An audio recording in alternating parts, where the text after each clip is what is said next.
Well, the funny thing is, I never actually saw that match before, so I didn't really have an opinion on it. But just to give you, a more legitimate answer, I decided to actually go ahead and watch it, and it's a good match. I wouldn't go as far to say it's one of my favorite cage matches or anything like that. When I think of my favorite steel cage matches, I think of Bret and Owen at SummerSlam '94. I think of Triple X versus AMW from that TNA Turning Point in 2004. I guess Hell in a Cell doesn't really count because that's more of its own thing.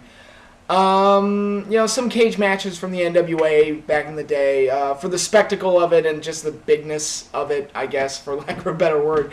Hogan versus Orndorff from that one Saturday night's main event. I mean, those are the ones that I think of, the classic cage matches. And this one was kind of, it was good, pretty, par for the course as far as most cage matches go, but it was still enjoyable. Better than, I'm usually hard on Ric Flair, especially post-2000s Ric Flair, but that was a good match. So, not a whole lot of negatives to say about it. I wasn't a fan of the feud or the story. Well, the idea for the feud was fine. I didn't like that Carlito had to be jobbed out to Flair to make it meaningful. Like, why did the Intercontinental title have to be attached to a Triple H Ric Flair feud? That you totally killed one of your hot characters for no reason. And the segment where Triple H turned on Flair on the Raw Homecoming show is one of the most ludicrous things I've ever seen in my life, because he seriously beat his ass for like 15 minutes. And it between the tag match itself where they won, and then the turn, and then Triple H beating up Ric Flair, the entire process took like half an hour. And I was like, when Shawn turned on Hogan, and this was like 2 months earlier or something like that, when Shawn turned on Hogan, that seriously took the match and then one super kick, and that was it. With Flair and Triple H, Flair hit him with the sledgehammer like 10 times, busted him open, dragged him around, and Flair's like sitting there selling it, just flailing around going like, oh my god, I'm in so much pain. And by the time it was over, I was just laughing at it. It just became a parody of itself. And because I was just sitting there thinking, it's like, how is Flair not dead yet with the amount of times he's been hit with the sledgehammer? It was just ludicrous. So I had my reasons to be down on the feud, which was why I didn't see the pay-per-view at the time. But I've seen the match now, and I enjoyed the match. And I was surprised that Flair won. I forgot that Flair won that match. So I actually was a little shocked by the ending, seeing it, 8 years later. But yeah, good, solid cage match.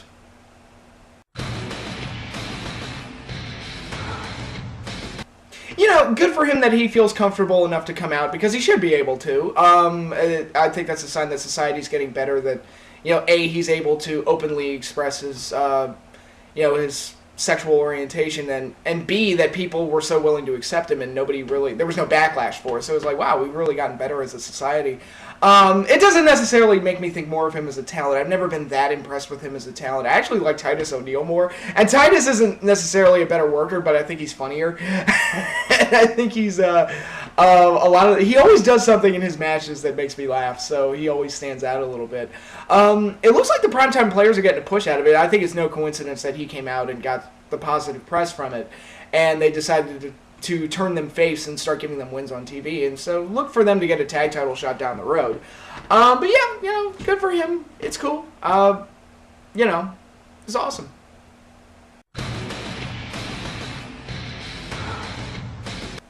I think Cena versus Taker would be dramatically interesting from the standpoint that I could actually see Undertaker losing that match, which is why I've been an advocate for them doing that match. Because to me, it's the one match I can actually picture Undertaker losing. So the drama attached to that, I think, would be interesting. Again, I would vomit if Cena actually won, but I could see that match closing. I could also see CM Punk and Daniel Bryan closing if it's for the title, as I've predicted. And I think that could be an easy, best match of the show as well. So I would be perfectly fine with both of those main events, and either one closing the show I would be completely fine with.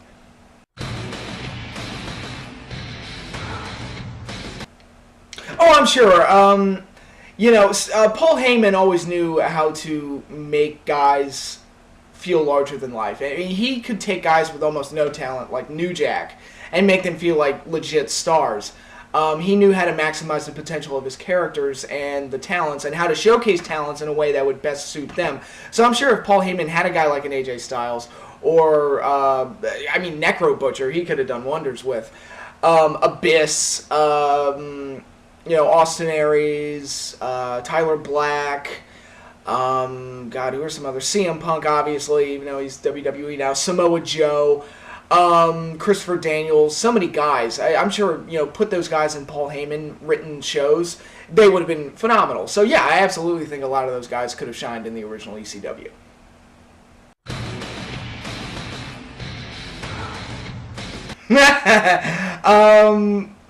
For some reason, RoboCop will always stand out to me. RoboCop doing a run-in and saving Sting is one of the most ludicrous things I've ever seen happen in wrestling. So that was a pretty good one. And pretty much anything associated with the Dungeon of Doom. I mean, they were just hilarious. Saturday morning cartoon supervillains as a wrestling stable. It was the funniest goddamn thing ever. And, God, I still laugh whenever I think about the Dungeon of Doom and the segments where they're sitting in their little lair, I guess, and meanwhile, at the Dungeon of Doom, the graphic popping up on the screen, and the Taskmaster, and God, whoever the big fat guy was who was the boss of the group, I forget. Hogan getting trapped in their lair and getting beat up by the Giant. It is one of the most shamelessly stupid things I've ever seen in professional wrestling. It makes me smile every time I think about it, just because of how ludicrous it was.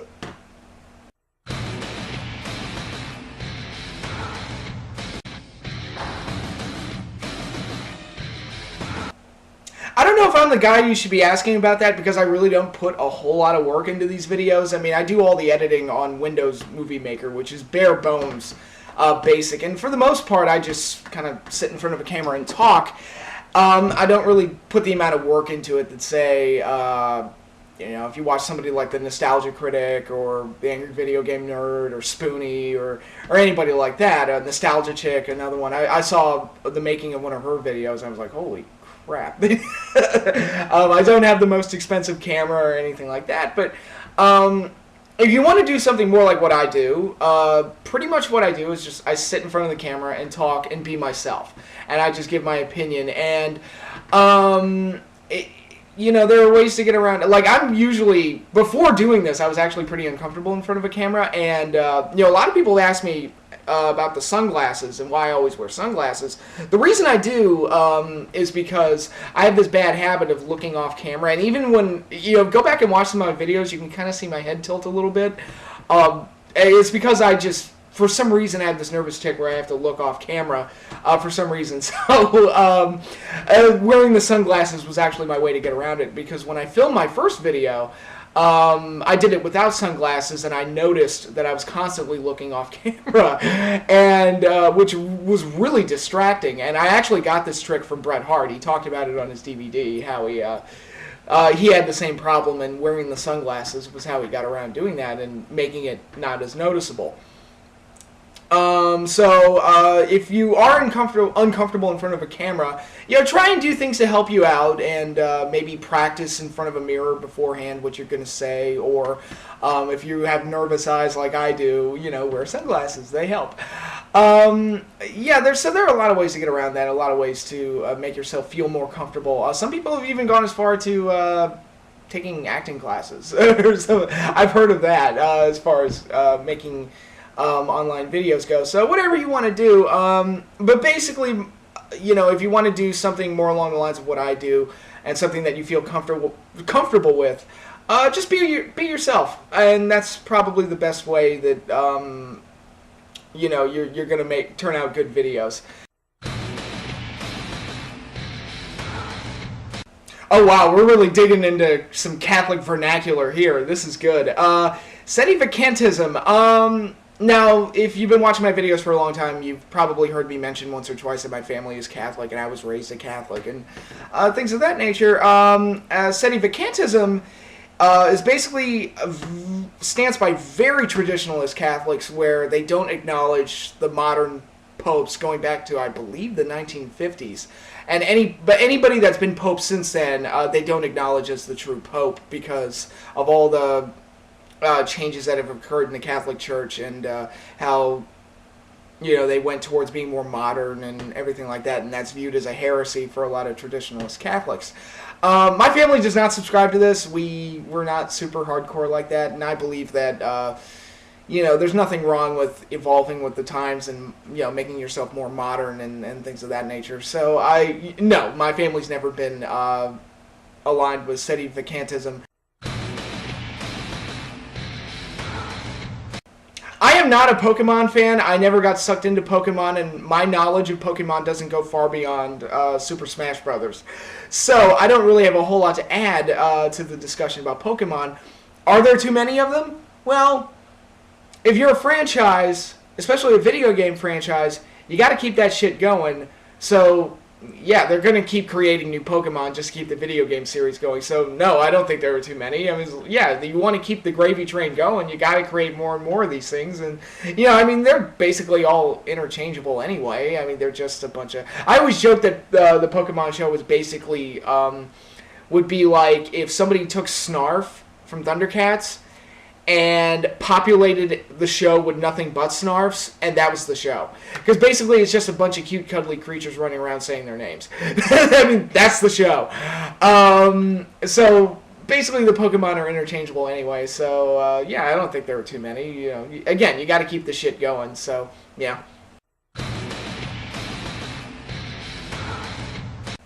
Yes, I have. It's not bad. It's, more of a throwback to the classic 80s Ninja Turtles, which I kind of like.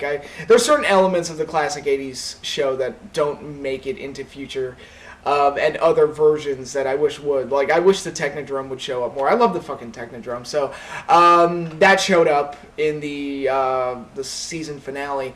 There are things I don't like about the show. I'm not a fan of the CGI or the visual style. I don't think it looks very good.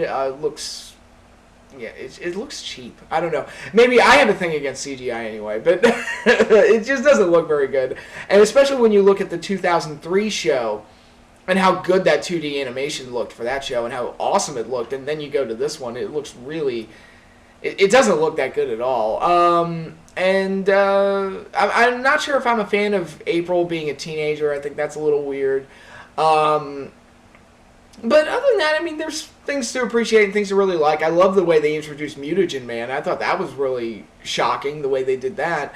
The way they introduced Rat King was really cool. The Krang being, Krang was my favorite character in the original show. So seeing him used as an entire race of aliens and, the way they're presented, I think is hilarious. Shredder's really cool. I wish they would use Bebop and Rocksteady instead of... God, what are their names? Dog Pound and Fish Face. It's like, come on, just give us Bebop and Rocksteady. Why are you so hesitant to do that?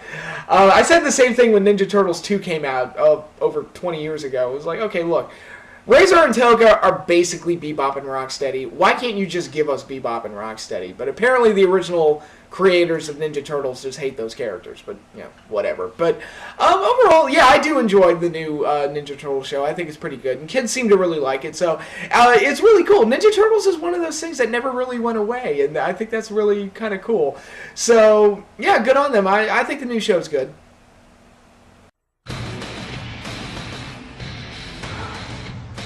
I'm not much of a gamer, but I am considering picking up a PS4. It does look really, really good. Xbox One, and apparently I'm not alone in that opinion, so there you go.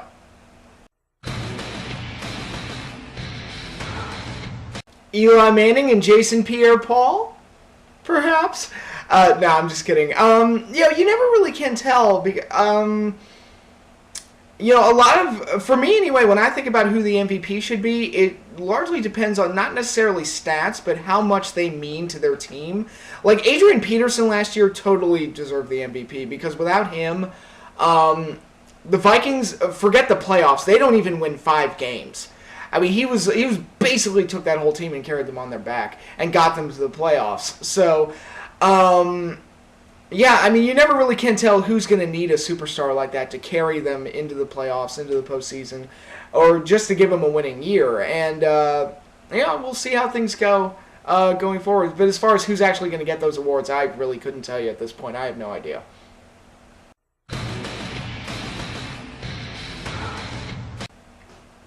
For me personally, my favorite's been Pacific Rim, basically because that movie was such a throwback to my childhood and the movies that I loved watching as a kid, being a huge Godzilla fan and everything, and big fan of Ray Harryhausen movies and Voltron and Power Rangers and so many other weird things that I was into. If you traveled back in time and asked my 5-year-old self what movie he would like to see, I guarantee you my 5-year-old self would say something akin to, I want to see a movie where giant Godzilla-sized monsters fight giant robots. And that's this movie. That's Pacific Rim, and it's totally a fun movie. My second favorite movie of the year was The World's End. And what I'll say about that is, Edgar Wright, Simon Pegg, and Nick Frost, they hit another one out of the park. I mean, their movies are just so effortlessly awesome. The way they do their movies. I still think Hot Fuzz is probably their best one, but The World's End was so good. So good. That Cornetto trilogy is pretty damn awesome. So, those are my two favorites. I did. It's still awesome. Venture Brothers is a great show. With they always keep me guessing with what they're going to do with the characters and their storylines, and the show's still really funny. I love the stuff that they did with Hank and Dean this season. I loved the big Cobra G.I. Joe parody that they did by bringing in Cobra Commander and various Cobra parody characters. I loved a lot of the stuff they did with Henchman 21 taking over Sphinx. I always love the stuff they did with Brock Sampson. So it's still a really good show. I thought the finale was a little weak, especially after it started so strong. I thought the start of the season was great. But I thought the finale was a little weak, especially after the season 4 finale with the prom and everything was such a strong finale that I felt like that could have been the series finale, and I would have been okay with it. But I've been told that apparently they're going to make new episodes next year, and that's going to be season 6, and basically the season 5 finale is a mid-season break, basically, because, with them, they usually don't do a season. They'll do a season once every 3 years or something ridiculous like that. I mean, that show's over 10 years old, which is amazing because it doesn't feel like it's been around for that long. And, of course, I just got into it, so... But Venture Brothers is still very good, still going strong, and still very funny.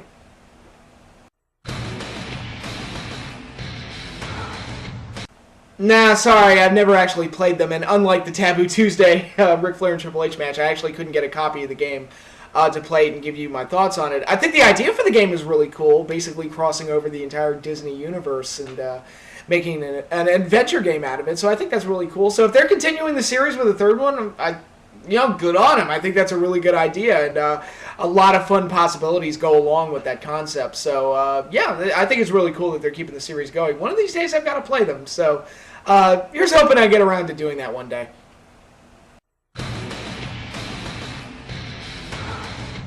Well, my easy, simple answer could be just the Cornetto trilogy. I think those movies are just so damn good. Shaun of the Dead, Hot Fuzz, and The World's End are 3 of the best all-around comedies I've ever seen, from the humor to the jokes to the dialogue, the way they're shot.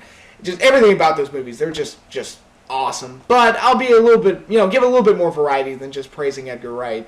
I'll pick Hot Fuzz as my favorite from those 3. And that'll be the representation of the Cornetto trilogy. 2 more. I really liked Superbad. And this is coming from somebody who was not a big fan of... I was not a big fan of American Pie when that came out. And that was the big high school movie when I was in high school, and I did not like that movie.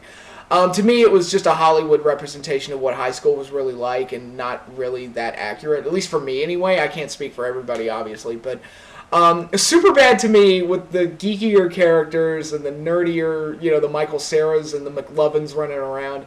I mean, I knew people like that in high school, and I'll be perfectly honest here. Michael Cera in that movie that was me in high school, and I'm ashamed to admit it, and I was embarrassed when I went to go see the movie and saw it in theaters, and I was just sitting there in my seat just cringing, like, oh my god, this is so me. Especially when he's hitting on the girl. I mean, that was totally me in high school. So I identified with that movie a lot, and especially the conversations they had, where they were just so over the top and vulgar. And it was like, yeah, that was high school. Like, that was high school to me, and yeah, so I really like Superbad, especially I knew a McLovin, and I didn't know the cops obviously, but they were really funny characters, and I thought they did a lot of really funny things with them. One more comedy. I've got it down to either Old School or The Hangover. I'm not sure which one I want to go with. I'll go with The Hangover because, again, I really like those characters. They obviously milked the franchise for everything it was worth. You want a movie that did not need sequels. Fucking Hangover. It needed to be a standalone. But that movie was so much fun, and I think making it a mystery and having to put the pieces together of what happened the night before and everything like that, I thought was a lot of fun, and it was really fun to watch them unravel each mystery one after the other and find out what happened. So I really enjoy that movie as well. And I think it holds up really well, too, even with the two, shitty sequels.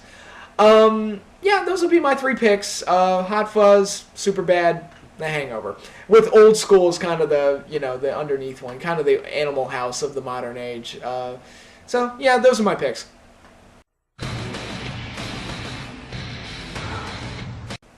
I gotta say, after watching last night's season opener with the Broncos and the Ravens, Broncos look really good. I wouldn't be surprised if they went far, especially since god damn, they are in such an easy division. It would make me so happy. I would love it if the Giants got to play the Raiders twice a year. You have no idea. But we're not that lucky. We're always in a very competitive division. So that division, the NFC East is always a toss-up. So I think the Broncos might go far, and I think the 49ers look really stacked. And we'll see how they do, but I think they're going to be really, really good. So don't be surprised if that's your Super Bowl, Broncos and 49ers. Obviously, a lot can happen between now and then, but right now, those are the two teams that I'm looking to making it all the way to the Super Bowl.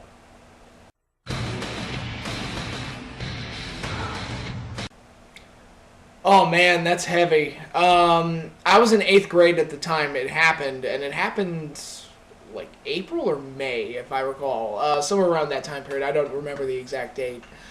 And so I was ready to graduate and go into high school. And then, this massive story breaks out of a mass school shooting in a high school, and, your mind starts thinking several things like, okay, what happened to humanity that would lead two teenagers to doing something as horrible as this? And what kind of world am I being unleashed into when I go into high school? Like, what's it going to be like? What is, is this going to happen to me one day or anything like that? Your mind goes into so many different places, and none of them are good. So it's one of those moments that really, you see the worst of humanity, unfortunately. But, the flip side of it,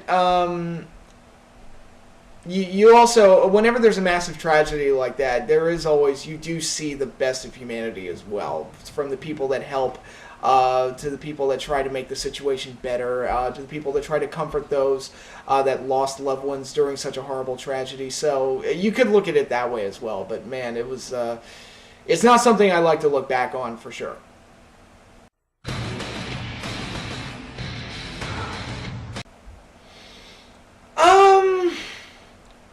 I don't think Ben Affleck is a bad actor. I want to get that out of the way. And yes, he's made his bad movies. Geely was a fucking mess. I finally got around to seeing that, and that movie was fucking atrocious. But I've also seen Argo. He's a very good actor when he's got good material, and he's a good director, as he showed with that movie In the Town.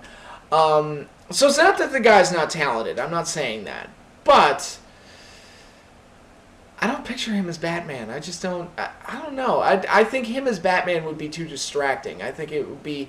I would look at him on screen. And I would just see Ben Affleck. I wouldn't see The Dark Knight.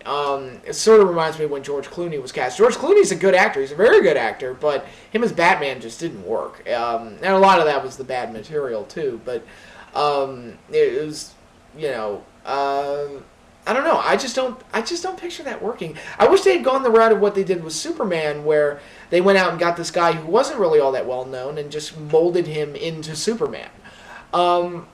And that could be wrong. People said that Michael Keaton wouldn't work as Batman. I think Michael Keaton is the best. Well, okay, Kevin Conroy is the best Batman, but Michael Keaton is the best live-action Batman that I've seen so far. And a lot of the appeal of Michael Keaton is that you look at him, you'd never be able to see him as Batman. So his Bruce Wayne is a perfect disguise, actually. And when he's Batman and in the suit, he looks great. So maybe Ben Affleck will surprise me. I'm a little trepidatious about that casting decision, though. But, as always, we'll see.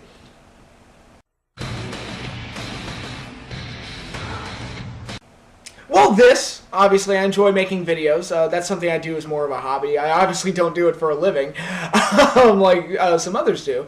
If I did, I would put a lot more work into it. But I do enjoy doing this. I do enjoy coming on here and just spouting my opinions on wrestling and various other things. I enjoy reading. I know that's not the most exciting thing in the world, but I do like to read. I've actually, let me see.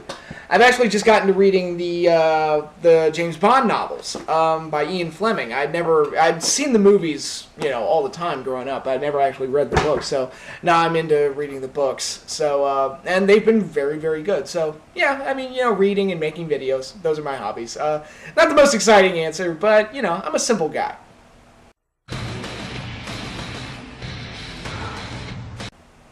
Really? I look like Spoonie? I never really thought I did.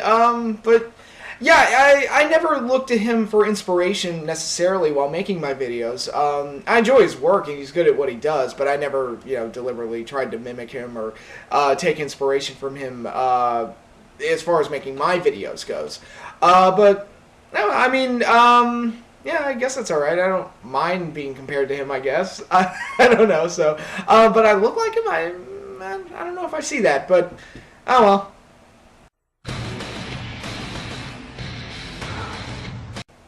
My favorite restaurant no longer exists. There was this awesome Greek restaurant that was in my neck of the woods, and I used to go there all the time when I was a kid, and I was going up there, all the way through college.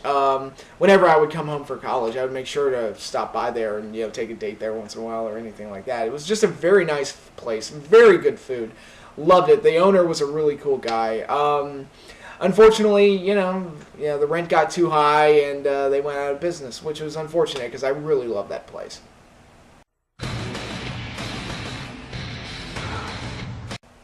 Well, that's a very tough one because, as you know, well, that's very hard because, in my opinion, no superhero has a better list of villains than Batman. I mean, his rogues gallery is pretty fucking sweet when you look at it from top to bottom. My three favorites, I would probably say the Joker. That's the easy one. Almost everybody says the Joker. I shouldn't even have to explain that one. Two-Face. I think he's great, and one of the reasons that I love Two-Face is that he's just a symbol of Batman's greatest failure. And I just love the whole tragedy associated with Harvey Dent and the whole, split personality and the quirks that go along with the character. So he's great, and I love the Scarecrow. I think Scarecrow's fantastic. He's kind of a twisted version of Batman, where Batman uses fear to accomplish good. Scarecrow uses fear to accomplish evil, and a lot of great visuals go along with the Scarecrow as well. So those are my three picks.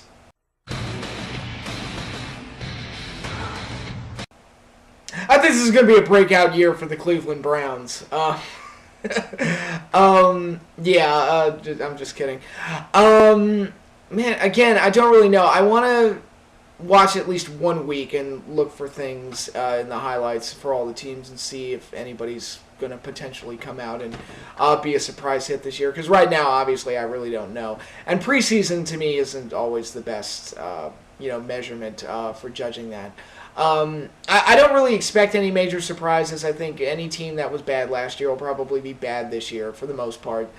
Any team that was good last year will be good this year, and any team that's more middle of the road will be, pretty much the same this year. I could be wrong, but I'm not expecting any major surprises.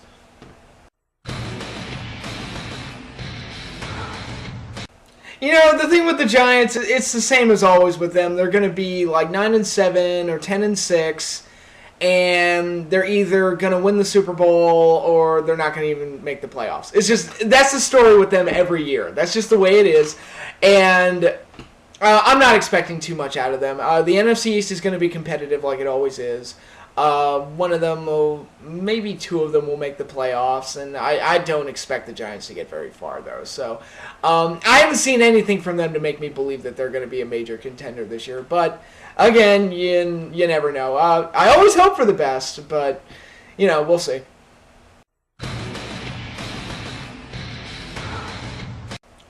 Well, the two big ones for me that I would want to cast in a movie are Wonder Woman and Deadpool, and both of them are extremely hard to cast because with Wonder Woman, you got to find somebody who looks good as Wonder Woman, somebody who's believably tough, and somebody that you can have carry the material and actually be a good actress. And that's really hard to do because, I wouldn't want a Wonder Woman movie to turn in just a pure, tits and ass movie, which I think that's what the temptation would be to do that. Who would I cast? Again, that's really hard. I don't know if I could think of anybody off the top of my head. Some people were saying the chick from Man of Steel that played Zod's second in command. Just because of how tough she looked and everything and how well she handled that aspect. But I don't know how good she would be as the lead hero. So I don't know who the actress is, so I don't really know. Deadpool is also very hard. Ryan Reynolds played him in the Wolverine movie, and they completely bastardized the character. But I think Reynolds could actually do it if given good material. Somebody also suggested to me Chris Pine from Star Trek. He played Captain Kirk in the last two Star Trek movies. And I'm like, that'd be interesting. I don't know. But yeah, those are the two characters I'd love to see in a movie done well, but it would be extremely hard to do. So, good luck to casting those roles when you eventually get around to it, because those are two very hard ones that you absolutely have to get right.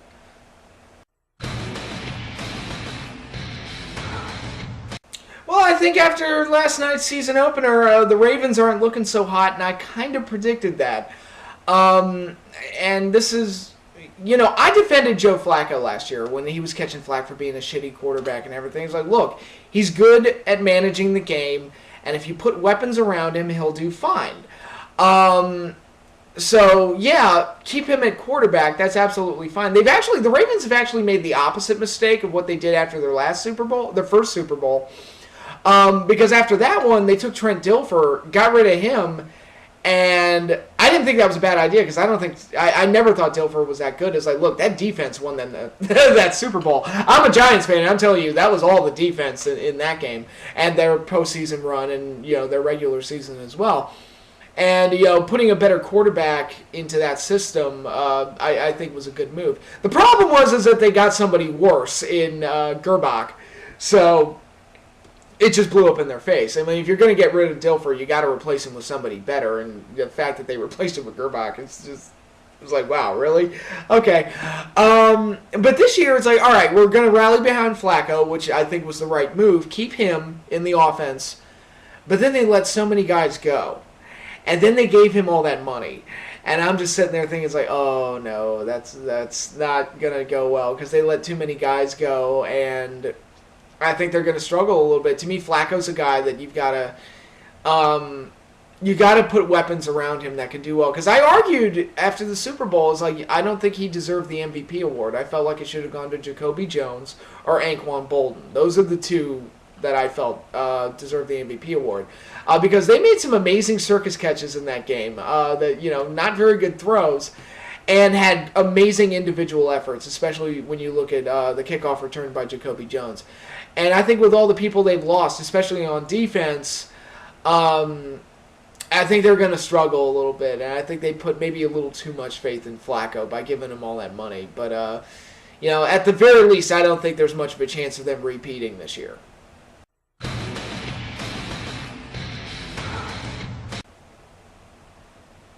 I read a lot of Star Wars stuff when I was a kid, from comics to novels and everything like that. I've forgotten so much of it now because I read so much of it back then. I remember the Thrawn trilogy. I remember a lot of stuff with the Solo kids, the Jedi twins that were the son and daughter of Han and Leia. And there's a lot of good stuff there, a lot of good material. I think for this new movie and this new trilogy, they should focus on telling original stories, but they can incorporate elements from the novels and the comics into this movie that I think would be interesting story devices.